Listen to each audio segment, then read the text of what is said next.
வணக்கம். G news 24x7 செய்திகளுக்காக செய்தி வாசிப்பவர் உதயகுமார். பொன்னேரியில் பாஜக சார்பில் நடைபெற்ற இரத்த தான முகாமில் ஏராளமானோர் கலந்து கொண்டு இரத்த தானம் வழங்கினர்.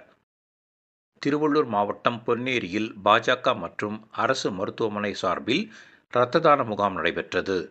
இந்நிகழ்ச்சிக்கு பாஜக திருவள்ளூர் மாவட்ட தலைவர் சுந்தரம் தலைமை தாங்கினார்.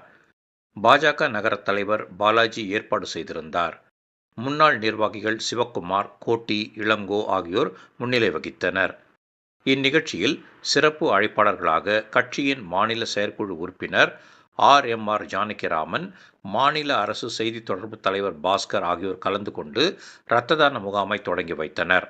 இதில் ஏராளமான பாஜக தொண்டர்களும் பொதுமக்களும் கலந்து கொண்டு இரத்த தானம் வழங்கினர்.